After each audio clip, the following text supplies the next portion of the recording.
ഹരി ഓം. ഓ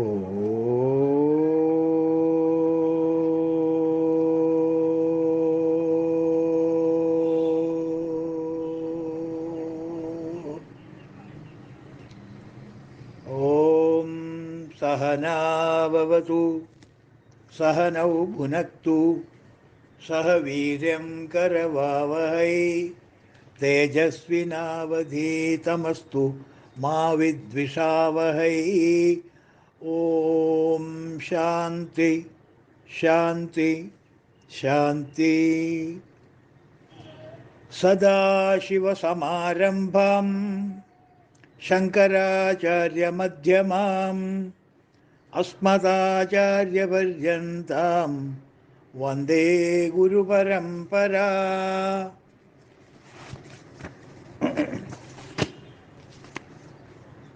ഇന്ന് നമ്മൾ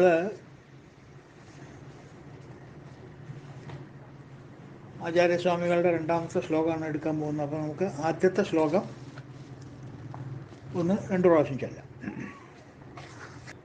ഭജ ഗോവിന്ദം ഭജ ഗോവിന്ദം ഗോവിന്ദം ഭജ മൂഢമതേ സംപ്രാപ്തേ സന്നിഹിതേ കാലേ നഹി നഹി രക്ഷതി ഡുക്രങ്കരണേ.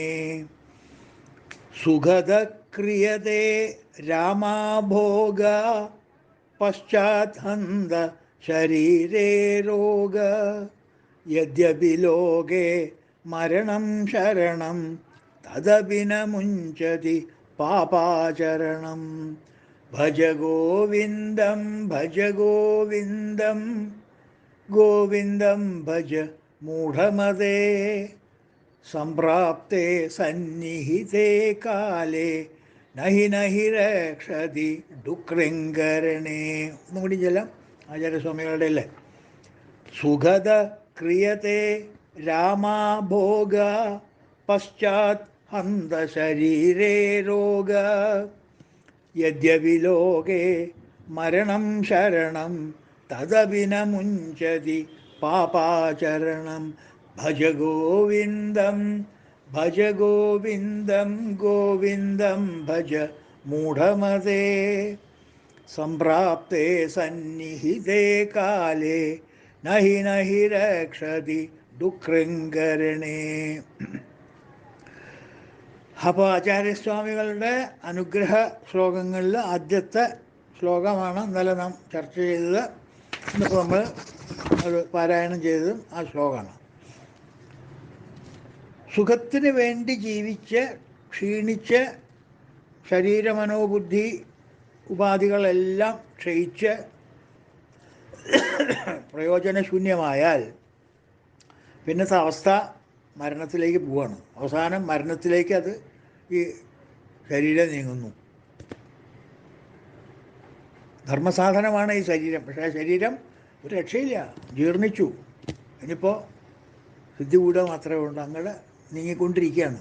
ഈ വേവലാതി, ഈ വെപ്രാളം, ഈ ഓട്ടപ്രദർശനം കാരണം പറ്റിയതാണ്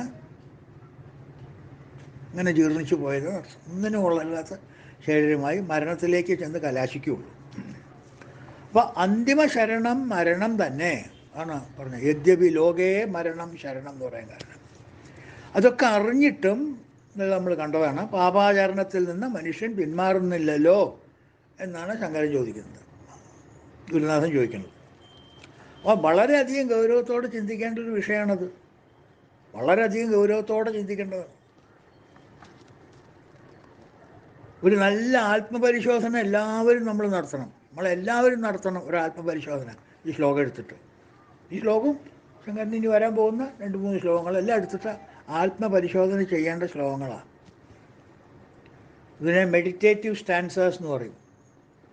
ഈ ശ്ലോകങ്ങളെ മുകളിൽ ധ്യാനിക്കാം നമുക്ക്. അത്ര അർത്ഥവത്തായിട്ടുള്ള ശ്ലോകങ്ങളത്.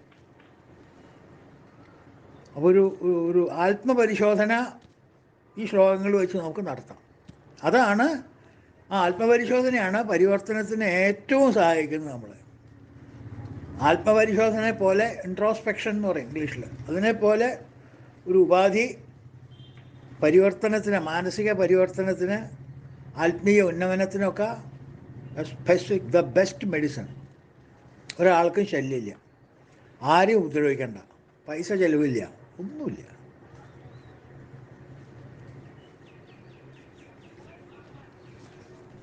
അപ്പോൾ നമ്മൾ സ്വയം മെച്ചപ്പെടാനുള്ള പദ്ധതികൾ നമ്മൾ തന്നെ ആവിഷ്കരിക്കണം, ഒരു സംശയമില്ല. ഉദ്ധരേത് ആത്മനാത്മാനം, നമ്മൾ തന്നെ നമ്മളെ ഉദ്ധരിക്കണം. അതിന് സഹായിക്കാനായിട്ട് ഗുരുനാഥന്മാർ നമുക്ക് ചില തത്വങ്ങൾ നമ്മെ ചൂണ്ടിക്കാണിച്ചു തരും. ഇതേ പോയാൽ മതി, അതാണ് നിനക്ക് അഭികാമ്യം, ഇതാണ് നിനക്ക് വേണ്ടത് എന്ന് നമ്മളെ ചൂണ്ടാനി വരലുകൊണ്ട് ചൂണ്ടിക്കാണിച്ചു തരും. ബാക്കി നമ്മളുടെ ചുമതല. എൻ്റെ കൂടെ അങ്ങോട്ട് വരൂ, നോബഡി വിൽ കം. ചൂണ്ടിക്കാണിക്കുക മാത്രം. അപകടങ്ങളൊക്കെ പറഞ്ഞു തരും. എവിടെയാണ് സ്കൂള്, എവിടെയാണ് ആസ്പത്രി, എവിടെയാണ് സ്പീഡ് കുറയ്ക്കേണ്ടത്, എവിടെയാണ് ഹമ്പുള്ളത്, എവിടെയാണ് ബമ്പുള്ളത്, ഇതൊക്കെ പറഞ്ഞു തരും.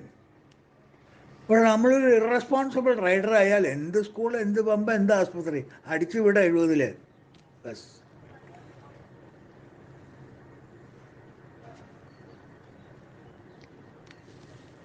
അപ്പം അത്തരത്തിലുള്ള ഒരു നഗ്ന സത്യമാണ് ആചാര്യസ്വാമികൾ ഈ 2ാമത്തെ ശ്ലോകത്തിൽ ചിത്രം വരയ്ക്കുന്നത്.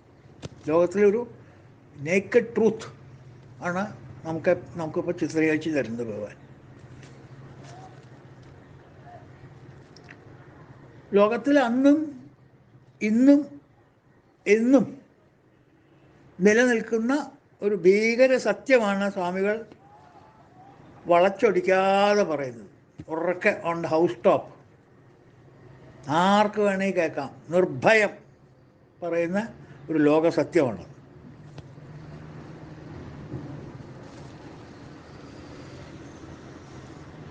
കേട്ട ഉടനെ ഒരു നീരസം തോന്നും, അങ്ങനെയാണോ, ഒരു ചവർപ്പ് തോന്നും, ഒരു അസുഖം തോന്നും. പക്ഷെ വീണ്ടും വിചാരം ചെയ്ത് പുനരവലോകനം ചെയ്ത് വീണ്ടും അതിനെക്കുറിച്ച് ഇങ്ങനെ ചിന്തിച്ചിരിക്കുമ്പോൾ, ഈ പറഞ്ഞ ഇൻട്രോസ്പെക്ഷൻ ചെയ്തുകൊണ്ടിരിക്കുമ്പോൾ സത്യം നമുക്ക് ബോധപ്പെടും. അതാണല്ലോ പ്രമാണം, അങ്ങനെയാണല്ലോ പ്രമാണം. മൂത്തവർ ചൊല്ലും മുതുനെല്ലിക്കയും മുമ്പേ കഴിക്കും പിന്നീട് മധുരിക്കും അല്ലേ പറയാം. അപ്പോൾ ഈ വരികൾ ആദ്യം നമുക്ക് കുറച്ച് കയ്പുണ്ടാവും, പിന്നെ അത് നമുക്ക് തോന്നും, ഓ ശരിയാണല്ലോ പറയണത്, ശരി. അതാണ് പരിവർത്തനം എന്ന് പറയുന്നത്, ആത്മപരിവർത്തനം. ആത്മപരിശോധനയിൽ നിന്നാണ് ആത്മപരിവർത്തനം വരും. അപ്പോൾ നമുക്ക് ആ സ്റ്റാൻസ് ഒന്ന് നമുക്ക് ചൊല്ലാം. അർത്ഥമനർത്ഥം ഭാവയ നിത്യം നാസ്തി തത സുഖലേശഃ സത്യം പുത്രാദവിധനഭാജാം ഭീതി സർവത്രൈഷാ വിഹിതാരീതി ഭജ ഗോവിന്ദം ഭജ ഗോവിന്ദം ഗോവിന്ദം ഭജ മൂഢമതേ സംപ്രാപ്തേ സന്നിഹിതേ കാലേ നഹി നഹി രക്ഷതി ദുഃഖൃങ്കരണേ. നോടി ചെല്ലാം, നോടി മനസ്സിലുറപ്പിക്കാം. അർത്ഥമനർത്ഥം ഭാവയ നിത്യം നാസ്തി തത സുഖലേശഃ സത്യം പുത്രാദപി ധനഭാജാം ഭീതി സർവത്രൈഷാ വിഹിതാരീതി ഭജ ഗോവിന്ദം ഭജ ഗോവിന്ദം ഗോവിന്ദം ഭജ മൂഢമതേ സംപ്രാപ്തേ സന്നിഹിതേ കാലേ നഹി നഹി രക്ഷതി ഡുക്രിങ്കരണേ.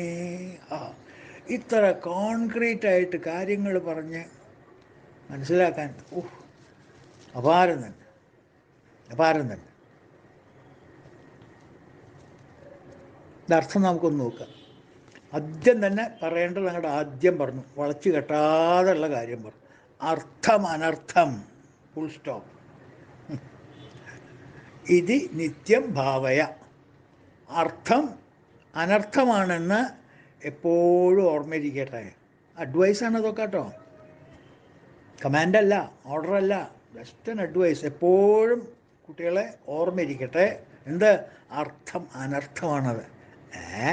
അനർത്ഥം നെല്ലിക്ക ആദ്യം ഞവർക്കും ഒരു കുഴപ്പമില്ല, പിന്നെ അനർത്ഥമല്ലേ സ്വത്തേ. ഇത് വരെ ആൾക്കാർ എത്ര പ്രാർത്ഥിക്കണു, അതൊക്കെ ശരിയാണ്, പക്ഷെ അർത്ഥം അനർത്ഥമാണ്. ഇപ്പോൾ മനസ്സിലാവില്ല, പിന്നീട് മനസ്സിലാവും. അപ്പം അർത്ഥം അനർത്ഥമാണ്, എപ്പോഴും അത് ഓർമ്മിക്കുക, സദാസമയത്ത് അത് ഓർമ്മിച്ചുകൊണ്ടിരിക്കുക. അപ്പോൾ അർത്ഥം അനർത്ഥം ഭാവയ നിത്യം. അടുത്ത് നാസ്തി തത സുഖലേശ സത്യം.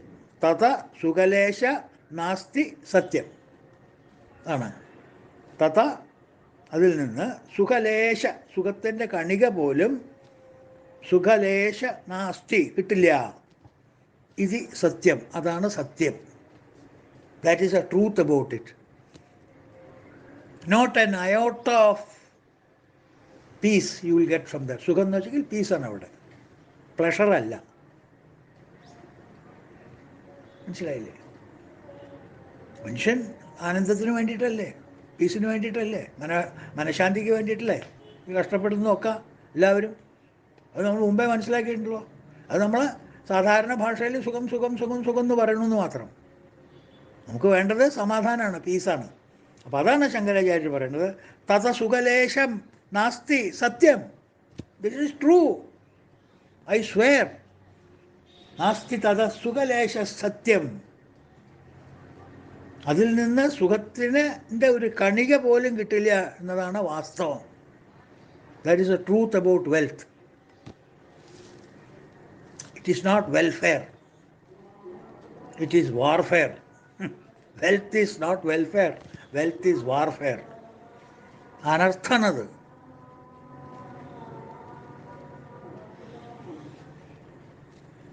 ധനം എന്ന് പറഞ്ഞാൽ മനസ്സിലാക്കണം നമ്മൾ, ധനം മീൻസ് നോട്ട് ജസ്റ്റ് ധനം.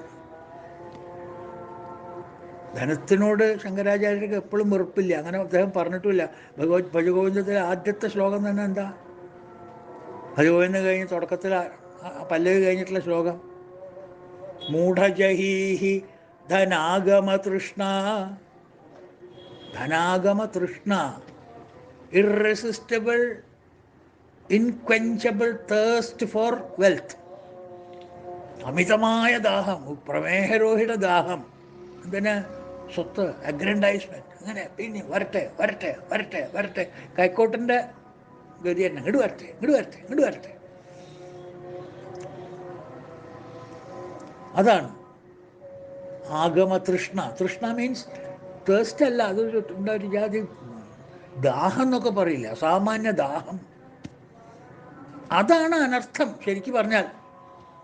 അത് സ്വത്തിനായേ കൊണ്ട് സ്വത്ത് അനർത്ഥം എന്ന് പറയണമെന്ന് മാത്രം. അപ്പോൾ അർത്ഥമനർത്ഥം ഭാവയ നിത്യം നാസ്തി തത സുഖലേശ സത്യം.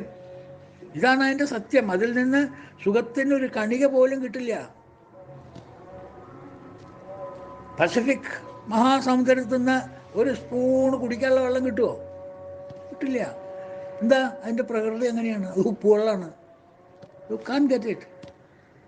എന്തിനാ നിരാശ വയ്ക്കണം? അതൊന്ന് കിട്ടുന്ന എന്തിനാ നിരാശ വെച്ചിട്ട് എന്നിട്ട് അതെങ്ങനെ സ്പൂൺ കൊണ്ട് കോരി കുടിക്കുക? ഏയ് ഇതുപ്പ ഇതുപ്പ ഇതുപ്പ, എല്ലാം ഉപ്പ് തന്നെയാണ്. അതിൽ ഉപ്പല്ലാണ്ട് ഒന്നും കിട്ടില്ല. പഞ്ചസാര തണുത്ത വെള്ളം കിട്ടിച്ചിട്ടില്ല അങ്ങോട്ട് പോയത്? കിട്ടില്ല. ആരാ പറഞ്ഞത് ഞങ്ങളോട് കിട്ടുന്നത്? സത്യം അറിയാതെ പോയത് കൊണ്ട് നിങ്ങൾക്ക് നിരാശ വരുന്നു. Disappointments come when you make appointments. അത് കിട്ടും, അവിടെ അവിടെ പോയി അത് കിട്ടും എന്ന് ആഗ്രഹിച്ചു പോയതല്ല. ആരാ ഞങ്ങളോട് പറഞ്ഞേ? ആ പ്രിമൈസ് തന്നെ തെറ്റാ. അർത്ഥം നമുക്ക് സുഖം തരും എന്നുള്ള പ്രിമൈസ് തന്നെ തെറ്റാ. അതാണ് സത്യമായിട്ടുള്ളത്. അതുകൊണ്ട് അതിൽ നിന്ന് സുഖത്തിൻ്റെ കണിക പോലും കിട്ടില്ല നമുക്ക്.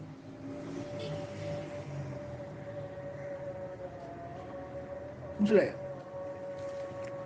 അടുത്ത വരി വളരെ എന്താ പറയുക, ഷാർപ്പായിട്ട് അദ്ദേഹം പറയണു, പുത്രാദഭിധനഭാജാം ഭീതി. ഹായ്, ഇത് കൂടുതൽ പച്ചയ്ക്ക് എങ്ങനെയാ പറയാം? ധനഭാജാം പുത്രാത് അഭിഭീതി. ധനഭാജാം എന്ന് വെച്ചെങ്കിൽ ധനികന്മാർ, പണക്കൊതിയന്മാർ,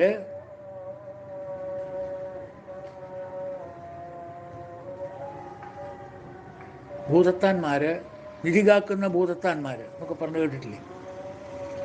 അങ്ങനെയുള്ള നിധി കാക്കണ ഭൂതത്താന്മാർ, ധനികന്മാർ, പണക്കൊതിയന്മാർ, റെവലിംഗ് ഇൻ ഓപ്പുലൻസ്, അങ്ങനെയുള്ളവർക്ക് പുത്രാത് അഭിഭീതി, പുത്രനിൽ നിന്ന് പോലും ഭയമാണ് കിട്ടുക. പുത്രനെ പോലും അവർക്ക് പേടിയാണ്, ധനികന്മാർക്ക്. ഏറ്റവും അച്ഛന് അടുപ്പമുള്ള ഒരു വ്യക്തിയാണ് മകൻ. ആ മകനിൽ നിന്ന് പോലും ഈ ധനം കാരണം പേടിയാവും. മനസ്സിലായില്ല? തുടർച്ചയായിട്ട് ശങ്കരൻ പറയണു, സർവത്ര ഏഷാ വിഹിത രീതി, സർവത്ര ഏഷാ രീതി വിഹിത്വ. എവിടെയും ഈ മട്ടിലാണ് ധനത്തിൻ്റെ സ്ഥിതി. സർവത്ര ഏഷാ വിഹിത ഇതി, എല്ലാ ദിക്കിലും. From north pole to south pole, from left to right, ഈ ലോകത്തിൽ എവിടെ പോയാലും ഇതിൻ്റെ സ്വഭാവം എന്താ? സർവത്ര ഏഷാ രീതി വിഹിത. ഇതാണ് എന്ത്? അർത്ഥം അനർത്ഥം. ഇതാണ് ഇതിൻ്റെ രീതി. എവിടെ ചെന്നാലും ഇമ്മട്ടിലാണ് ധനത്തിൻ്റെ സ്ഥിതി. ഇതാണ് പറഞ്ഞ ശ്ലോകത്തിൻ്റെ പൊരുൾ. ഇനിയിപ്പോൾ നമുക്ക് അതിൻ്റെ കുറച്ചും കൂടി ഡീറ്റെയിൽഡ് ആയിട്ടുള്ള വ്യാഖ്യാനത്തിലേക്ക് വേണമെങ്കിൽ നമുക്ക് കിടക്കാം. ഒന്നും കൂടി ആചാര്യസ്വാമികളുടെ മനസ്സൊന്നുകൂടി നമുക്കൊന്ന് തുറന്നു നോക്കാം. അതിൻ്റെ ഉള്ളിൽ നിന്ന് വേറെ വല്ലതും കിട്ടുമോ നോക്കാം ആശയങ്ങൾ. അല്ല, ഈ ശ്ലോകം ഒന്ന് ആത്മാർത്ഥമായിട്ട് ചിന്തിക്കുക, സ്വയം ഒന്ന് ചിന്തിക്കുക. അവനവന് ചിന്തിക്കാൻ കഴിവുള്ള അത്ര ഒന്ന് സ്വയം ചിന്തിക്കുക. ഈ ധനത്തിൻ്റെ സൂത്രധാരൻ ആരാ? അവനെ കണ്ടുപിടിച്ചവൻ? ആരാ കണ്ടുപിടിച്ചവൻ? വല്ല വിവരമുണ്ടോ? എനിക്കറിയില്ല, അച്ഛനാണ് എനിക്ക് തന്നെ. അച്ഛനെ ചോദിക്കുക. അച്ഛൻ പറയും മുത്തച്ഛനാന്ന്, മുത്തച്ഛൻ പറയും മുത്തച്ഛൻ്റെ അച്ഛനാന്ന്. അങ്ങനെ പോയി അവസാനം ഒരാൾ കണ്ടുപിടിച്ചിട്ടുണ്ടാവുള്ളൂ ഈ ധനം എന്ന് പറയുന്നത്. ഇത് ഉണ്ടായിരുന്നില്ലല്ലോ പണ്ട്, ഉണ്ടായ വസ്തുവല്ലേ. ആരത് കണ്ടുപിടിച്ചു? ആരാ അതിൻ്റെ സൂത്രധാരൻ? ആർക്ക് വേണ്ടിയിട്ടാണ് അത് സൃഷ്ടിച്ചത്? ഒക്കെ ചിന്തിക്കണം. ആർക്ക് വേണ്ടിയിട്ടാണ് സൃഷ്ടിച്ചത്? ഈ പണം ഉണ്ടാക്കിയത് ആർക്ക് വേണ്ടിയിട്ടാണ്? ആരാ ഉണ്ടാക്കിയതെന്ന് അറിയില്ല, പോട്ടെ. ആരാ പ്ലാൻ ചെയ്തതെന്ന് അറിയില്ല. അങ്ങനെ ഒരു സംവിധാനം, പണം കൊണ്ടുവരാം എന്നുള്ളൊരു സംവിധാനം ഉണ്ടാക്കിയത് ആരാ? മണി സിസ്റ്റം ആരോ ആവട്ടെ. ആർക്ക് വേണ്ടിയിട്ടാണ് അത് സൃഷ്ടിച്ചത്? അത് നമുക്ക് തന്നെ. അതെയോ? ഒന്ന് അവിടെ എഴുതി വയ്ക്കും കേട്ടോ, നമുക്ക് തന്നെയെന്ന്. പിന്നീട് വാക്ക് മാറ്റാൻ പറ്റില്ല. നമുക്ക് തന്നെയാണല്ലോ ഈ ധനം സൃഷ്ടിച്ചത്. ആരോ ആവട്ടെ ധനം സൃഷ്ടിച്ചത്. ആരാണ് ഈ പദ്ധതി കൊണ്ടുവന്നത്? കാട്ടിലുള്ള കുറുക്കനോ അല്ല വെള്ളത്തിൽ കിടക്കുന്ന മുതലേറ്റിയാണോ ഈ പണസമ്പ്രദായം ഇങ്ങോട്ട് കൊണ്ടുവന്നത്? അതാരാ? മനുഷ്യൻ തന്നെയല്ലേ. മനുഷ്യൻ തന്നെയാണ് സൃഷ്ടിച്ചത്. അല്ല, മനുഷ്യന് വേണ്ടിയിട്ടാണ് സൃഷ്ടിച്ചത്. മനുഷ്യൻ തന്നെയാണ് സൃഷ്ടിച്ചത്. മനുഷ്യൻ തന്നെയാണ് ഈ സമ്പ്രദായം കൊണ്ടുവന്നത്. അപ്പോൾ മനുഷ്യൻ അവന് വേണ്ടി ഉണ്ടാക്കിയതാണല്ലോ ഈ ധനം. നമ്മൾ പറയുന്നത് ശാസ്ത്രീയമായിട്ടുള്ള അവലോകനമാണ്. ഇതും ഫിലോസഫിക്കും യാതൊരു ബന്ധവുമില്ല. ശാസ്ത്രീയമായിട്ടുള്ള അവലോകനം. ആരാണ് പണം ഉണ്ടാക്കിയത്? ആർക്ക് വേണ്ടിയിട്ടാണ് പണം? മനുഷ്യനാണ് പണം ഉണ്ടാക്കിയിട്ടുള്ളത്. മനുഷ്യന് വേണ്ടിയിട്ടാണ് പണം ഉണ്ടാക്കിയിട്ടുള്ളത്. അപ്പോൾ മനുഷ്യൻ അവന് വേണ്ടി ഉണ്ടാക്കിയതാണ് ഈ ധനം, അല്ലേ? അതെ. അപ്പോൾ തൻ്റെ ന്യായമായ ആവശ്യങ്ങൾ നിറവേറാൻ സൗകര്യാർത്ഥം കണ്ടുപിടിച്ചതാണ് ഈ പണം. മറ്റ് ബാർട്ടർ സിസ്റ്റമായിരുന്നു. പണമൊന്നുമില്ല എന്ന് മത്തങ്ങ കൊടുക്കുക, കുമ്പളങ്ങ മേടിക്കുക, കുമ്പളങ്ങ കൊടുക്കുക, മത്തങ്ങ മേടിക്കുക, അല്ലേ? പശുവിനെ കൊടുക്കുക, ആടിനെ മേടിക്കുക, അതൊക്കെയായിരുന്നു. ഇതൊക്കെ ബുദ്ധിമുട്ടാണ് എന്ന് വെച്ചിട്ട് ധനസിസ്റ്റം ആക്കി. ശരിക്കും പറഞ്ഞാൽ അതും ധനം തന്നെയാണ്. അതിൻ്റെ മുമ്പേയും പ്രകാരമൊന്നും ഉണ്ടായിരുന്നില്ല. പിന്നീടാണ് അത് എൻ്റെ പശു, എൻ്റെ ആട്, എൻ്റെ കുതിര, എൻ്റെ കോഴി എന്നൊക്കെ പറഞ്ഞ് മാറി മാറി മാറി ഒരു എൻ്റെത്വം മൈനസ് വന്നത്. അതുകൊണ്ടാണ് ശരിക്കും വന്നത്. പണം നമ്മൾ പറയുമ്പോൾ നമുക്ക് എപ്പോഴും ഈ കറൻസിയുടെ മുകളിലേക്കല്ലേ കണ്ടു പോവുള്ളൂ. അത് കാരണം ഞാൻ പറഞ്ഞു ഉദാഹരണം. അല്ലാണ്ട് ഉദാഹരണം കുറച്ചും കൂടിയും പിന്നാക്കം പോകണം. ശരിക്കും പറഞ്ഞാൽ ശരിക്കുള്ള ധനം എന്താന്ന് പറഞ്ഞാൽ ആന, ഒട്ടകം, മോന്ത്, നിലം, ഭൂമി, ഇതൊക്കെ ധനം തന്നെയാണ്. അതും എൻ്റെ നിൻ്റെ എന്നുള്ള ഭാവം വന്നപ്പോഴല്ലേ അതുണ്ടാക്കിയത് ആരാ? മനുഷ്യൻ തന്നെയല്ലേ. അപ്പോൾ ഈ ധനം എന്നുള്ള വ്യവസ്ഥ സൃഷ്ടിച്ചത് മനുഷ്യനാണ്, യാതൊരു സംശയമില്ല. ഇതെൻ്റെ അത് നിൻ്റെ എന്നുള്ള ഭാവമൊക്കെ സൃഷ്ടിച്ചത് മനുഷ്യൻ തന്നെയാണ്. അപ്പം നമ്മളുടെ സൗകര്യാർത്ഥത്തിന് വേണ്ടി നമ്മൾ കണ്ടുപിടിച്ച ഒരു സാധനം അത് ഇന്ന് ലോകം മുഴുവൻ അതിൻ്റെ നിർമ്മിതാവിനെ പാവ കളിപ്പിക്കണം, അത് ഉണ്ടാക്കിയവനെ പിടിച്ച് പാവ കളിപ്പിക്കണം. നമ്മുടെ സൗകര്യാർത്ഥം നമ്മൾ ഉണ്ടാക്കിയത്. We are a slave to our own creation. നമ്മുടെ ജോലി ചെയ്യാൻ വേണ്ടി ഒരാളെ ഏൽപ്പിച്ചു കഴിഞ്ഞാൽ അവൻ നമ്മളെ അവനെ കൊണ്ട് ജോലി ചെയ്യിപ്പിക്കുക, നമ്മളെ ഇട്ടവൻ കുരങ്ങി കളിപ്പിക്കുക, പാവ കളിപ്പിക്കുക, കുഞ്ചരാമൻ ചാടിക്കുക, അല്ലേ? ഇതൊക്കെയല്ലേ നമ്മളിന്ന് ലോകത്തിൽ ചെയ്യണത്. കഷ്ടമല്ലേ ഇത്? ആലോചിച്ച് നോക്കൂ. Just think. 2 second silently just think. ശരിയല്ലേ ശങ്കരാചാര്യ പറയണത്? എത്ര ദീർഘദൃഷ്ടി! സൃഷ്ടിച്ച ഉടനെ അതിനൊരു നിലവാരമൊക്കെ ഉണ്ടായിരുന്നു. ധനം എന്നൊക്കെ പറഞ്ഞ ഒരു നിലവാരം ഉണ്ടായിരുന്നു. നാട്ടിലൊരു നേരും നെറിയൊക്കെ ഉണ്ടായിരുന്നു ഇതിനു മുമ്പ്, സൃഷ്ടി വരുന്നതിൻ്റെ മുമ്പേ, ഇല്ലേ? ഇത്ര ഒരു അച്ചടക്കമില്ലായ്മ ഒന്നുമില്ല. പക്ഷെ നേരും നെറിയും നന്മ തിന്മ അതൊക്കെ കുറച്ചുണ്ടായിരുന്നു. അത് മനുഷ്യനെ ഭയപ്പെട്ടിട്ടും കഴിഞ്ഞിരുന്നു. നന്മയും തിന്മയൊക്കെ മനുഷ്യനതിനെ ഭയപ്പെട്ടിട്ടായിരുന്നു കഴിഞ്ഞിരുന്നത്. ഭയമല്ല, അതിനോട് അനുസൃതമായിട്ട് പോയിരുന്നു. അത് സത്യസന്ധമായി പാലിച്ചിരുന്നു മനുഷ്യൻ. പക്ഷെ ഇവൻ വന്ന് കയറിയപ്പോൾ പണ്ടൊരു രസികനായിട്ടുള്ളൊരു കവി എഴുതി, ജഗത്തൊക്കെ നന്നായി പരന്നിട്ടു പണ്ടേ ഇരിപ്പുണ്ടു നേരെന്ന പേരായ വസ്തു. പണ്ട് നേരെ നേരെ നേരെ നിറയെ എന്നൊക്കെ പറയുന്ന ഒരു വസ്തു ലോകം മുഴുവൻ ഉണ്ടായിരുന്നു. വളരെ ലോകം മുഴുവൻ വ്യാപിച്ച് കിടക്കുകയായിരുന്നു ആ നേരും നെറിയും എന്ന് പറയുന്നത്. സത്യം, നേര്, നെറി, ധർമ്മം എന്നുള്ള കാര്യങ്ങളൊക്കെ വളരെ വ്യാപിച്ച് ലോകം മുഴുവൻ കിടക്കുകയായിരുന്നു. ജഗത്തൊക്കെ ലോകം മുഴുവൻ പണ്ട് പരന്നിട്ടു പണ്ടേ, നന്നായി പരന്നിട്ടു പണ്ട്, പരന്ന് കിടക്കുകയായിരുന്നു. എവിടെ പോയാലും അത് കിട്ടും. നേര് നെറി എവിടെ പോയാലും ഉണ്ടാവും, സത്യം എവിടെ പോയാലും ഉണ്ടാവും. ഇരിപ്പുണ്ടു നേരെന്ന പേരായ വസ്തു ഉണ്ടായിരുന്നു. ക്രമത്താൽ പിന്നീട് കാലക്രമേണ അതിപ്പോൾ ചുരുങ്ങി ചുരുങ്ങി പണത്തോളമേയുള്ളൂ എന്നായി വന്നു. ഇപ്പം ആ നേരെ എന്ന് പറഞ്ഞാൽ പണ്ട് മഹത്തായിട്ട് കിടന്ന വസ്തു ഇപ്പം നമ്മൾ നാടൻ ഭാഷയിൽ പറയില്ലേ, പണത്തോളേ ഉള്ളൂ, ഒരു പണത്തൂക്കേ ഉള്ളൂ എന്നൊക്കെ പറയില്ലേ. എന്നുവെച്ചാൽ വളരെ ചെറുതായിട്ട് ചുരുങ്ങിപ്പോയി എന്നർത്ഥം. പണം എന്നുള്ള വാക്കിനൊരു പണ്ണുണ്ട് അവിടെ. പണത്തോളമായി എന്ന് വെച്ചാൽ പണത്തിൻ്റെ മുകളിലായി ഇപ്പം നേരും നെറിയൊക്കെ കിടക്കുന്നത്. കലിയുഗത്തിൻ്റെ വൈഭവമാണത്. Wealth is the denominating factor, determinating factor. അത് പണത്തോളമായി. നേരെ നേരെ എന്ന് പറയുന്ന വസ്തു ഇപ്പോൾ പണത്തോളമായി എന്നർത്ഥം. അത്രയ്ക്ക് അത് പതിച്ചു. ഡിക്കഡൻസ് ഓഫ് വെൽത്ത്.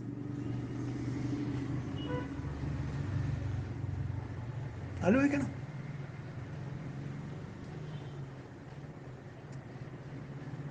ഇത് ശങ്കരൻ പോയിന്റ് ഔട്ട് ചെയ്യാണ്. ഇത് നിങ്ങളുടെ കുറ്റമല്ല, നമ്മളുടെ ആരുടെയും കുറ്റമല്ല. ധനം എന്ന് പറയുന്ന ഒരു സാധനത്തിൻ്റെ ഗുണമാണത്. കാരണം ഈ ലോകത്തിലുള്ള എല്ലാ വസ്തുക്കൾക്കും വ്യക്തികൾക്കും ചുറ്റുപാടിനും സന്ദർഭത്തിനും എല്ലാം അതിൻ്റേതായിട്ടുള്ള അതിനെ നിലനിർത്തുന്ന ഒരു ഗുണമല്ലേ എല്ലാറ്റിനും. കപ്പയ്ക്കായാലും ശരി, മത്തങ്ങയായാലും ശരി, ആപ്പിളായാലും ശരി, ഓറഞ്ച് ആയാലും ശരി, സ്റ്റീലായാലും ശരി, സിങ്ക് ആയാലും ശരി, ഓട്ടുപാത്രം ആയാലും ശരി, അലുമിനിയം പാത്രം ആയാലും ശരി, എന്തായാലും ഒരു സാധനത്തിന് അല്ലെങ്കിൽ ഒരു വ്യക്തിക്ക്, കൃഷ്ണേട്ടനായാലും ശരി, രാമേട്ടനായാലും ശരി, കോമേട്ടനായാലും ശരി, ആരായാലും ശരി, ആ വ്യക്തിക്ക് ആ വ്യക്തിയുടേതായിട്ടുള്ള ചില പ്രത്യേക ഗുണങ്ങളില്ലേ. ഗുണം മീൻസ് നന്മ എന്ന് മാത്രമല്ല ഞാൻ ഉദ്ദേശിക്കുക. ഗുണം മീൻസ് ക്വാളിറ്റി. നന്മയാവാം തിന്മയാവാം. ആ സാധനത്തിന് നിലനിർത്തുന്ന ഗുണം. കാഞ്ഞിരക്കായ്ക്കുള്ള ഗുണം വിഷമാണ്, അല്ലേ? കയ്പ്പാണ്. ആ ഗുണം പറങ്ങി വാങ്ങി കിട്ടുമോ? ആ ഗുണം ആപ്പിളിന് കിട്ടുമോ? ആപ്പിളിന് ആപ്പിളിൻ്റെതായിട്ടുള്ള ഗുണം. ഓരോന്നിനും അതിൻ്റെതായിട്ടുള്ള ഗുണങ്ങളില്ലേ? എന്തുകൊണ്ട് അർത്ഥത്തിനുണ്ടാവില്ല? അർത്ഥത്തിനുണ്ടാവും. അർത്ഥം is also A created product. ധനം എന്ന് പറയുന്ന ഇതൊരു ക്രിയേറ്റഡ് പ്രൊഡക്റ്റാണ്. മനുഷ്യ നിർമ്മിതമായിട്ടുള്ള വസ്തുവാണത്. മനുഷ്യനിർമ്മിത ആരായാലും ആര് നിർമ്മിച്ചാലും നിർമ്മിക്കപ്പെട്ട വസ്തുവാണത്. ഇറ്റ് ഈസ് എ സൃഷ്ടിഫൈഡ് പ്രോജക്റ്റ്, ക്രിയേറ്റഡ് ഓബ്ജക്റ്റ് ആണ് ധനം. അപ്പോൾ അതിന് നാച്ചുറലി അതിൻ്റേതായിട്ടുള്ള ഗുണമുണ്ടാവും, ഗുണമില്ലാണ്ടിരിക്കില്ല. എല്ലാ സാധനത്തിനും ഇല്ലേ ഗുണം? ആലോചിച്ചു, എല്ലാവർക്കും ഇല്ലേ? എനിക്ക് എൻ്റേതായിട്ടുള്ള ഗുണമുണ്ട്, നിങ്ങൾക്ക് നിങ്ങളുടേതായിട്ടുള്ള ഗുണമുണ്ട്, അവർക്ക് അവരുടേതായിട്ടുള്ള ഗുണങ്ങളുണ്ട്. അത് ചിലത് തിന്മ കൂടും, ചിലത് നന്മ കൂടും, ചിലത് ഈക്വലാവും, ചിലപ്പോൾ രണ്ടും ഉണ്ടാവില്ല. പല പ്രൊപ്പോർഷനിലും അത് വരാം. അപ്പം അതേപോലെ ധനത്തിനൊരു ഗുണമില്ലേ? അവൻ ന്യൂട്രൽ അല്ലല്ലോ. അതിനൊരു ക്വാളിറ്റി, അതിനൊരു ധർമ്മം ഒക്കെ ഉണ്ട്. അതിൻ്റെ ധർമ്മമാണ് ഇപ്പോൾ ശങ്കരൻ പറയണത്. ആ ഗുണം അറിഞ്ഞിട്ട് വേണം ഓരോ വ്യക്തിയിലും, ഓരോ ചുറ്റുപാടിലും, ഓരോ സന്ദർഭത്തിലും, ഓരോ വസ്തുവിലുമുള്ള ഗുണം അറിഞ്ഞിട്ട് വേണം അതിനെ നമ്മൾ കൈകാര്യം ചെയ്യാം. അല്ലേ? ആപ്പിൾ കൈകാര്യം ചെയ്യുന്ന പോലെ കാഞ്ഞിരക്കായ കൈകാര്യം ചെയ്താൽ പറ്റുമോ?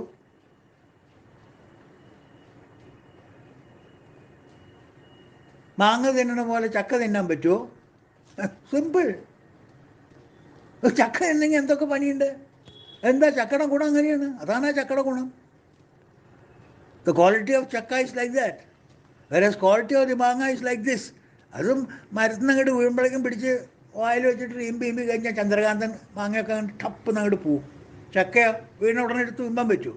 എന്തെല്ലാം പണിയുണ്ട് അതിൻ്റെ മുകളിൽ വിക്രസ് കാണിക്കണം. ഓഹോ, നെല്ലിക്ക,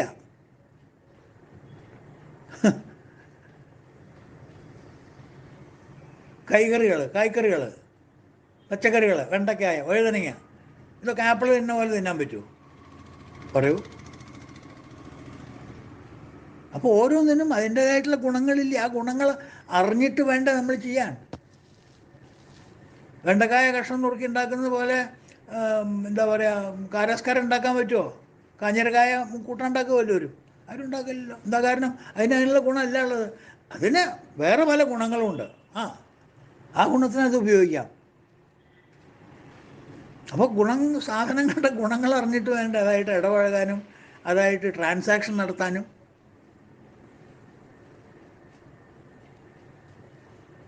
ക്രയവിക്രയങ്ങൾ ചെയ്യണമെങ്കിൽ, ട്രാൻസാക്ഷൻ ചെയ്യണമെങ്കിൽ അതിൻ്റെ ഗുണങ്ങൾ അറിയണ്ടേ? അപ്പോൾ ധനത്തിനോട് നമ്മൾ അടുക്കാനും ധനത്തിനെ നമ്മളോട് അടുപ്പിക്കാനും ധനം നമ്മളുടെ ആക്കാനും അത് സ്വന്തമാക്കി കഴിഞ്ഞാൽ നമ്മുടെ കൈവശം വയ്ക്കാനും അത് കൈവശം വെച്ച് കഴിഞ്ഞാൽ അതായിട്ട് നമ്മൾ ട്രാൻസാക്റ്റ് ചെയ്യുക, അതിനെ ക്രയവിക്രയം ചെയ്യുക, കൊടുക്കുക, മേടിക്കുക, ഇങ്ങനെയുള്ള കാര്യങ്ങളൊക്കെ നടത്തുമ്പോൾ ആ പ്രോഡക്റ്റിൻ്റെ ഗുണം നമ്മൾ അറിയണ്ടേ? അതിൻ്റെ ഗുണമാണ് അനർത്ഥം. ഹാവൂ അല്ലേ? അർത്ഥം, അനർത്ഥം.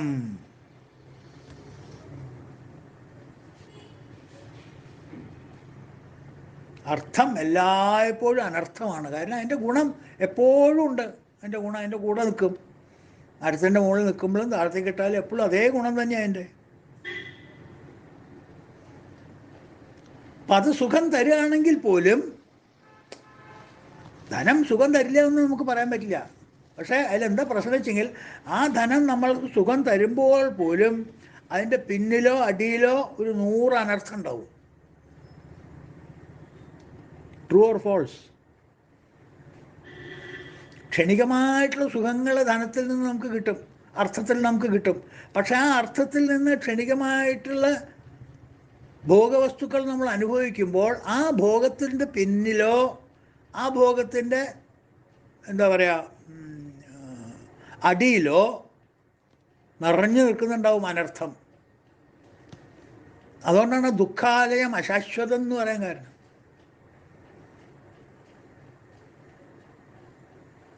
ധനത്തിൻ്റെ സ്വഭാവം അങ്ങനെയാണ്. നമ്മളിപ്പോൾ അങ്ങോട്ടും ഇങ്ങോട്ടും കൊഞ്ഞനം കാട്ടിയിട്ട് എന്താ കാര്യം? അതിൻ്റെ സ്വഭാവം അങ്ങനെയാണ്. ശങ്കരനത് സത്യം പറഞ്ഞെന്ന് മാത്രമേ ഉള്ളൂ. നേര് പറഞ്ഞ ആൾക്കാരോട് എന്തിനാ ദേഷ്യം ഉണ്ടാവണം?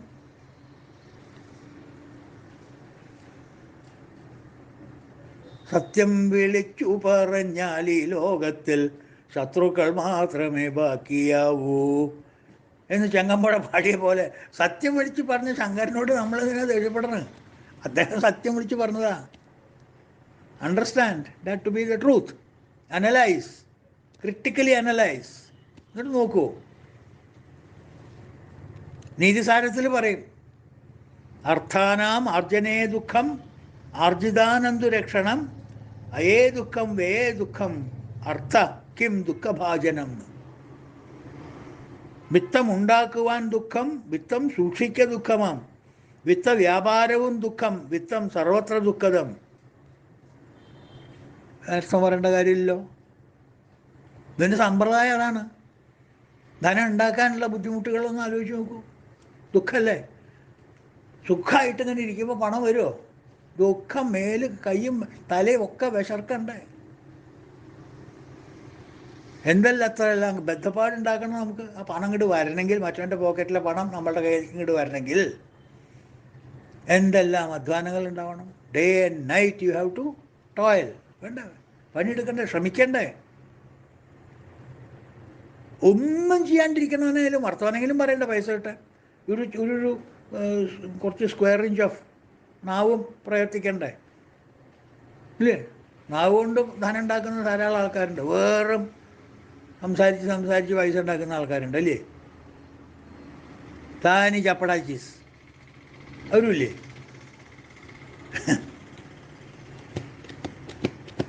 അവരും അധ്വാനിക്കണ്ടേ? അവരും ചില ഇങ്ങനെ പ്രസംഗിക്കുക പറഞ്ഞ എളുപ്പമാണ്. ഒരു ദിവസത്തിൽ 16-17 മണിക്കൂറൊക്കെ വെറുതെ അങ്ങനെ പ്രസംഗിക്കുക, ഒരു കാര്യമില്ലാത്ത അറിയാത്ത കാര്യങ്ങൾ ഇങ്ങനെ ഉറക്കെ വിളിച്ച് പറയാം. എളുപ്പമാണോ അതൊക്കെ? പൈസ ഉണ്ടാക്കാൻ ഉള്ള വഴിയാണ്. ദുഃഖമല്ലേ അത്? അർത്ഥാനാം ആർജനേ ദുഃഖം, അർത്ഥമുണ്ടാക്കുവാൻ ദുഃഖം. ആർജിതാനന്തു രക്ഷണേ, വിത്തം സൂക്ഷിക്ക ദുഃഖമാം. എന്നാൽ പിന്നെ കുറെ കിട്ടിയെന്ന് വിചാരിക്കും. അത് സൂക്ഷിക്കണമെങ്കിലത്തെ ബന്ധപ്പാടെന്താ? അതുള്ളവരോട് ചോദിച്ചു നോക്കൂ. മേൽപ്പേര ഇല്ലാത്തവന് തീഭയം ഇല്ല എന്ന് പറയും. നമുക്കതൊന്നും അറിയില്ല. അത് നല്ലോണം കയ്യിലുള്ള ആളുടെ അടുത്ത് നോക്കൂ. മടി കനല്ലെങ്കിൽ പിന്നെ അവന് പേടിക്കില്ല. അത് കനുള്ളവർ, മടിക്കാനുള്ളവരോട് പോയി ചോദിക്കൂ, അതെന്താ അതിൽ വല്ല ബുദ്ധിമുട്ടുണ്ടോ അത് സൂക്ഷിക്കാൻ? അവർ പറഞ്ഞുതരും എന്തൊക്കെയാണ് ദുഃഖം, എവിടെയാണ് കൊണ്ടിടേണ്ടതെന്ന് അറിയില്ല, ഏത് ബാങ്കാണ് നല്ലതെന്ന് അറിയില്ല, ഏത് ഇൻവെസ്റ്റ്മെൻറ്റാണ് നല്ലതെന്ന് അറിയില്ല, കണക്ക് കൊള്ളാൻ പറ്റാത്ത കുറേ കാശിന് അതെന്താ ചെയ്യേണ്ടതെന്ന് അറിയില്ല. അവനങ്ങോട്ട് കൊടുത്തു കഴിഞ്ഞാൽ നാളെ എനിക്ക് ഇങ്ങോട്ട് കിട്ടുമോ? ബാങ്ക് പൊളിയോ? നിക്ഷേപങ്ങൾ പൊളിയോ? ഏത് ബോണ്ടാണ് നല്ലത്? ആ ബോണ്ടാണോ നല്ലത്? ഈ ബോണ്ടാണോ നല്ലത്? അതിൻ്റെ ഗുണം എന്താ? അതിൻ്റെ ദോഷം എന്താ? രാവും പകലും തന്നെ തന്നെ തന്നെ തന്നെ തന്നെ. ഈ ഷെയർ ബ്രോക്കേഴ്സൊക്കെ ഇരിക്കണ കാണാറില്ലേ? ചായയും കുടിക്കില്ല, കാപ്പിയും കുടിക്കില്ല, ഒരു ജാതി വൈരാഗി വസ്ത്രം ഇട്ടിട്ട് ഇങ്ങനെ ആ കമ്പ്യൂട്ടറിൻ്റെ മുകളിൽ ഇങ്ങനെ കുത്തി പിടിച്ചിരിക്കും. ഷെയർ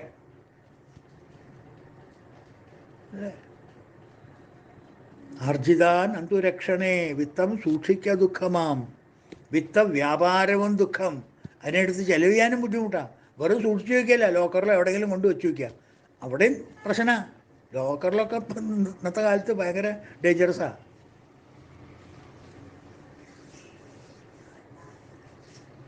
എന്നാൽ അതെടുത്തിട്ട് കുറച്ച് കച്ചവടം ചെയ്യാമെന്ന് വിചാരിക്കുക.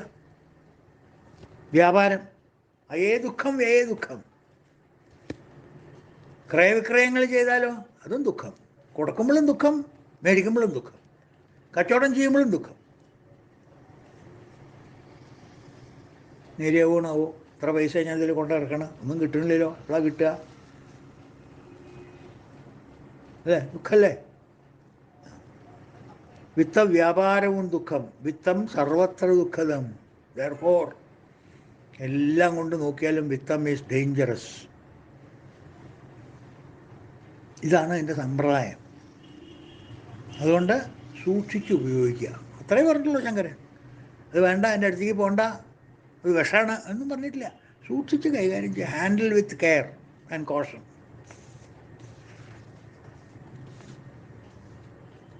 ലോകത്തിന് സമ്പ്രദായമാണ്. നീ എവിടെ പോയാലും ഇത് തന്നെയാണ്. അമേരിക്കയിൽ പോയിട്ട് കുറേ കാശുണ്ടാക്കിയിട്ട് ഇങ്ങോട്ട് വരാം, ഈ ദുബായിൽ പോയിട്ട് കുറേ കാശുണ്ടാക്കിയിട്ട് ഇങ്ങോട്ട് വരാം. ദുബായിലും കാശുണ്ടാക്കാൻ വിഷമമാണ്, ഇവിടെയും കാശുണ്ടാക്കാൻ വിഷമമാണ്. Wherever vittam there is problem. അതാണ് ആദ്യം തന്നെ ശങ്കരനാ ബോംബിട്ടത്. അർത്ഥമനർത്ഥം ഭാവയ നിത്യം. അത് കയ്യിൽ വന്ന ദുഃഖമാണെന്ന്. ഒന്നുമില്ലാത്തവന് തോന്നും കുറച്ച് കിട്ടിയാൽ മതിയായിരുന്നു, കുറച്ച് മതി, അധികമൊന്നും വേണ്ട, വളരെ കുറച്ച്. കുറച്ച് കിട്ടിയെന്ന് വിചാരിക്കുക, ഈശ്വരാധീനം കൊണ്ട് കുറച്ച് കിട്ടിയെന്ന് വിചാരിക്കുക. കുറച്ച് അവൻ്റെ കയ്യിൽ കിട്ടിക്കഴിഞ്ഞാൽ ദൈവാധീനം കൊണ്ട് എന്താ, ഈശ്വരാധീനം കൊണ്ട് കുറച്ച് പൈസ കിട്ടി, ദൈവാധീനം കൊണ്ട് പിന്നെന്താ ഉണ്ടാവുക അറിയോ? അതിനേക്കാൾ കൂടുതലുള്ളവനെ കണ്ടിട്ട് അസൂയ. ഓ, അവനത്രയില്ല, എന്നാലും അതിൻ്റെ ഒപ്പൊന്നും എത്തണ്ട, എന്നാലേ ഏതാണ്ടൊക്കെ ഒന്ന് കടപിടിക്കാണ്ടായാൽ മതിയായിരുന്നു. ജലസി, അസൂയ, കോപം, വാശി, കുശുമ്പ്, അസൂയ, ദുരദുർമന്ത്രം, മൊശോടത്തരം എന്നൊക്കെ പറഞ്ഞ ഗുണങ്ങൾ ഇങ്ങനെ പെരുകി വരും. നൂനം പെരുക്കും മഹാദേവ ശംഭോ. അപ്പം എന്നേക്കാൾ കൂടുതലുള്ളവരോട് എനിക്ക് അസൂയ, ഇനി എന്നേക്കാൾ കുറവുള്ളവരോടോ അങ്ങനെ ഒരു ഭാവവും. എന്താ എന്നുള്ള വാക്കിനൊക്കെ എന്താ അർത്ഥം അറിയോ? അങ്ങനെ വേണമെന്ന് എനിക്കത്.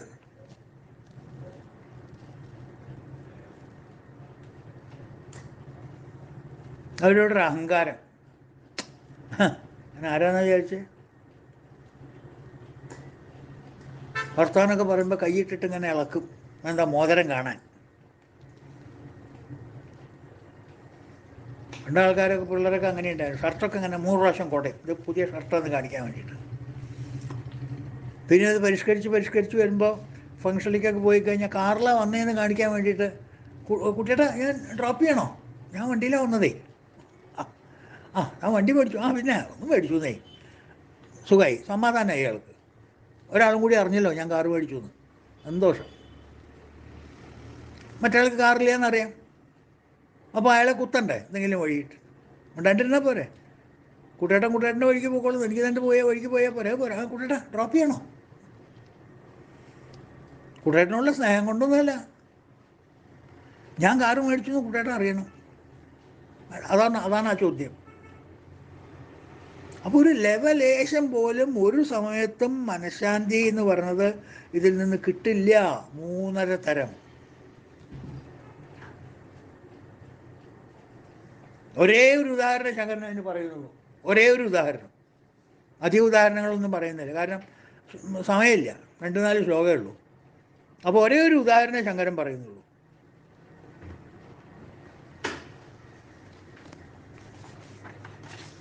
പുത്രാദഭിധനഭാജാം ഭീതി.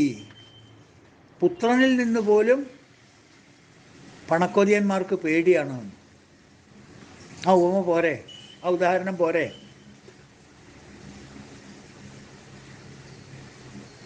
ആലോചിച്ച് നോക്കൂ. നമ്മുടെ ഭാരതീയ സംസ്കാരം അനുസരിച്ചിട്ട്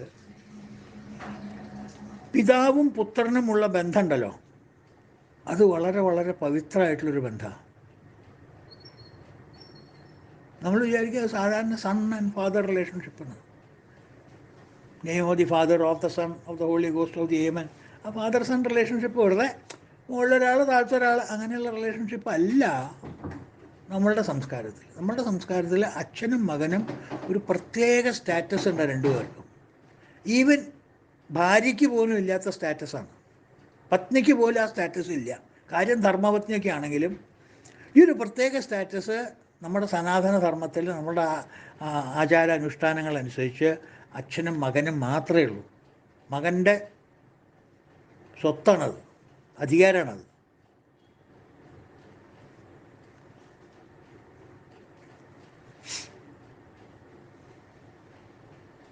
പും ഇതി ത്രായതെ, അതാണ് പുത്ര എന്നുള്ളത്. പാപത്തിൽ നിന്ന് രക്ഷിക്കുന്നവൻ, അച്ഛൻ്റെ പാപങ്ങളിൽ നിന്ന് അച്ഛനെ രക്ഷിക്കുന്നവൻ പുത്രൻ മാത്രമേ ഉള്ളൂ. അച്ഛൻ എന്തെങ്കിലും പാപങ്ങൾ ചെയ്ത് കൂട്ടിയിട്ടുണ്ടെങ്കിൽ അതിൽ നിന്ന് അച്ഛനെ മരണാന്തരം രക്ഷിക്കാനായിട്ട് ക്രിയകൾ ചെയ്യാനും തദ്വാര അച്ഛനെ നരകത്തിൽ നിന്ന് അല്ലെങ്കിൽ പാപത്തിൽ നിന്ന് രക്ഷിക്കാനോ ഈ പുത്ര എന്നുള്ള വാക്ക്, പുത്രന് മാത്രമേ അധികാരമുള്ളൂ. അമ്മയ്ക്കും മകൾക്കുമുള്ള അംബലിക്കൽ കോഡ് ബന്ധം കേട്ടിട്ടില്ലേ നമ്മൾ? അതേപോലെ ഒരു ബന്ധമാണ് അച്ഛനും അമ്മയ്ക്കും.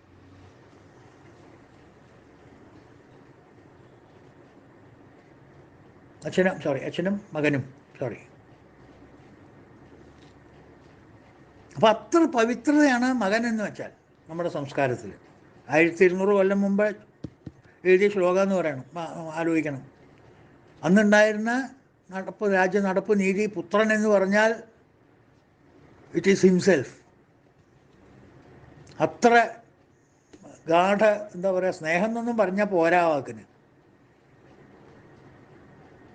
താൻ തന്നെയാണ് പുത്രൻ. ആ സ്ഥാനം പുത്രന് മാത്രമേ ഉള്ളൂ.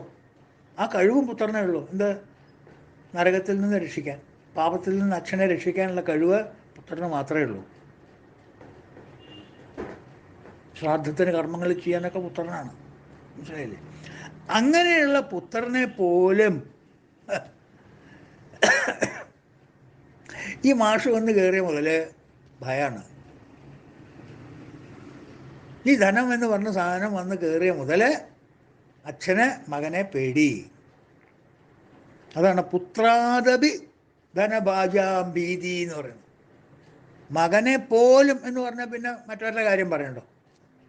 പിന്നെ ഏട്ടൻ്റെ, അനിയൻ്റെ, മകളുടെ, ഭാര്യയുടെ, ഫ്രണ്ട്സിൻ്റെ, സ്നേഹിതന്മാർ, ഇതൊന്നും പറയേണ്ട കാര്യമില്ലല്ലോ. പുത്രാദപി എന്ന് പറഞ്ഞാലോ, പുത്രാദപി ധനഭാജാം ഭീതി. ധനമുള്ളവൻ, കുബേരനെ പോലെയുള്ളവൻ, അവർ പോലും പുത്രാദപി, പുത്രനെ പോലിൽ നിന്നും ഭീതിയാണ് അവർക്കെന്ന് പറയുന്നത്.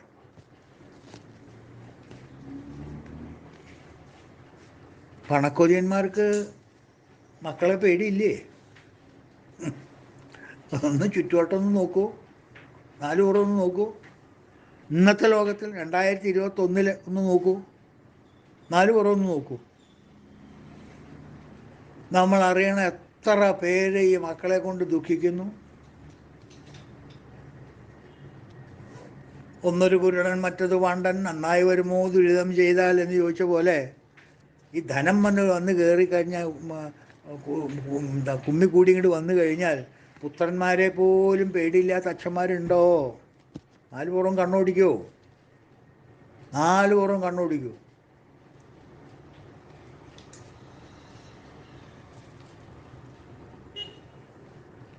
ഇങ്ങനെ ദുരിതമായല്ലോ അങ്ങനെ ചെക്കനെ കിട്ടിയത് എന്ന് പറയുന്ന ആൾക്കാരല്ലേ ഇന്ന് മിക്കവരും അച്ഛന്മാർ. മിക്കവരും ഞാൻ പറയണില്ല, പക്ഷെ ഇന്ന് കുറേ പേര് അല്ലേ സൺസ്ട്രോക്ക് കിട്ടിയിട്ടുള്ള എത്ര അച്ഛന്മാരുണ്ട് ഈ ലോകത്തിൽ, നമ്മുടെ നാട്ടിൽ? എത്ര പേരുടെ കേസുകൾ നമുക്കറിയാം? പേര് പറയണോ? പറയാണ്ടിരിക്കുക നല്ലത്. എവിടെ നോക്കിയാലും മക്കളാണ് പ്രശ്നക്കാർ. എന്താ കാരണം? സാധാരണ കുടുംബമാണെങ്കിൽ കുഴപ്പമില്ല. ഈ ധനം, അർത്ഥം അനർത്ഥം ഭാവയ നിത്യം. ചിന്തിക്ക് മനുഷ്യ, ചിന്തിക്ക്. ഓരോന്നിനും അതിൻ്റേതായിട്ടുള്ള ലിമിറ്റേഷൻസ് ഉണ്ട്, അതിൻ്റേതായിട്ടുള്ള സ്ഥലങ്ങളുണ്ട്. വെക്കേണ്ട അടുത്ത് വെക്ക്.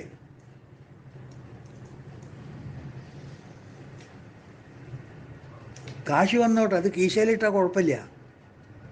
കാശ് കീശ കയറുന്ന ഒരു കുഴപ്പമില്ല. പക്ഷെ കീശയിലല്ലല്ലോ ഒന്ന് നമ്മൾ ഇട്ടിരിക്കണത്. അതെടുത്ത് തലയിൽ കുത്തി തിരികെ വെച്ചിരിക്കല്ലേ, അഹങ്കാരം കൂട്ടാൻ, ഡിഗ്രി കൂട്ടാൻ, പമ്പടിക്കല്ലേ. അങ്ങനെ പോക്കറ്റിൽ നിന്നുള്ള, കീശയിൽ നിന്നുള്ള പൈസ നേരെ നമ്മുടെ മനസ്സിലേക്ക് കയറ്റി വിടല്ലേ അഹങ്കാരം. അപ്പോഴല്ലേ റബ്ബർ പന്ത് വീർക്കണ. അവിടെയാണ് പ്രശ്നം. കീശയിൽ വെച്ച ഒരു കുഴപ്പമില്ല, നമ്മൾ അടിമയായിട്ട് അവിടെ ഇരുന്നുള്ളവൻ. പണ്ട് അങ്ങനെയായിരുന്നു. ഇപ്പം അതല്ല. ഇപ്പോൾ കീശയിലെ പൈസ ആരും സൂക്ഷിക്കില്ല, ഒക്കെ തലയിൽ കയറ്റി വയ്ക്കും. ആ ലോക്കറിലും ഉണ്ടൊക്കെ എല്ലാവരും, ഈഗോ ലോക്കർ. അവിടെ നിന്നാണ് പ്രശ്നം തുടങ്ങുന്നത്.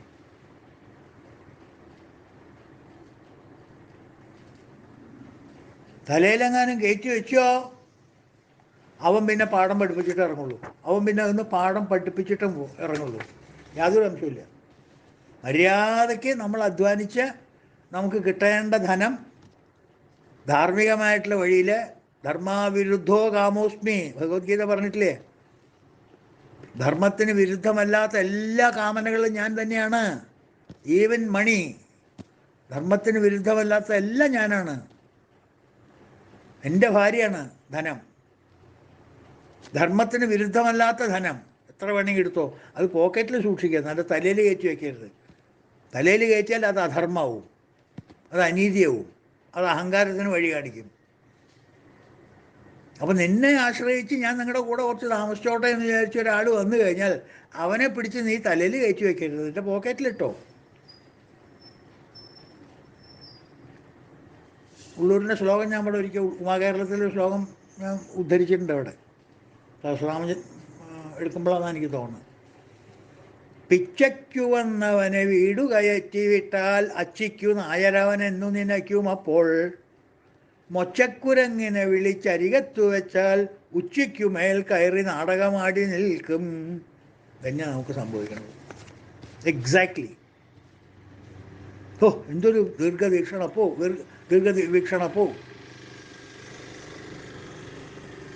ലോകം മുഴുവനും ഇത് തന്നെയാണെന്ന് പറയുന്നത്. സർവത്രേഷ വിഹിതാരീതി. ഇത് ഇവിടെ മാത്രമല്ല, ഇന്ത്യയിൽ മാത്രമല്ല, കേരളത്തിൽ മാത്രമല്ല, ലോകം മുഴുവൻ സർവത്രൈഷ വിഹിതാരീതി. എല്ലാ ദിക്കിലും ലോകം മുഴുവൻ ഇത് തന്നെയാണ് ഇതിൻ്റെ രീതി. മനസ്സിലെ ധീരതയെല്ലാം അവൻ അപഹരിക്കും. ഒരു നിമിഷം കൊണ്ട് അവൻ മനസ്സിൻ്റെ എന്താ പറയുക, ഇതെല്ലാം തട്ടിയെടുക്കും. അതേവരെ നമ്മൾ ചെയ്ത തപസ്, ഓസ്റ്റെറിറ്റി മെഷേഴ്സ്, ഗുഡ് വിൽ, അതെല്ലാം ഒറ്റ നിമിഷം കൊണ്ട് മനസ്സിനെ മോഹിപ്പിച്ചു കളയും. മനസ്സ് പറയും, ഹേയ് ഇതൊക്കെ എന്ത് തപസ്, ഇതൊക്കെ നമുക്ക് പിന്നെ ഉണ്ടാക്കാം.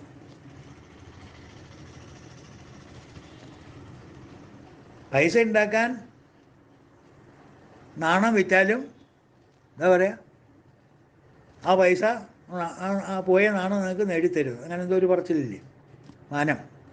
മാനം വിറ്റിട്ട് പൈസ ഉണ്ടാക്കിയാലും വന്ന പൈസ മാനത്തിനെ നേടിത്തരുന്നു. ഇതൊക്കെയാണ് ലോകനീതി. ആ മാനം വിറ്റിട്ടാണ് പൈസ ഉണ്ടാക്കുന്നത്. മനസ്സിനെ അവൻ മതിക്കും ഇട്ടിട്ട് ഇങ്ങോട്ട് വേണം മോഹിപ്പിക്കും മനസ്സിനെ. അതുകൊണ്ടാണ് അവന് ചെറിയൊരു മൻമോഹൻ എന്നുള്ളൊരു പേരൊക്കെ കൊടുത്താൽ തെറ്റില്ല തോന്നുന്നു എനിക്ക്. ശരിക്കും മൻമോഹൻ തന്നെയാണ്. മനുഷ്യൻ്റെ മനസ്സിനെ മോഹിപ്പിച്ചളയും. അതുകൊണ്ട് അർത്ഥം അനർത്ഥമാണ്.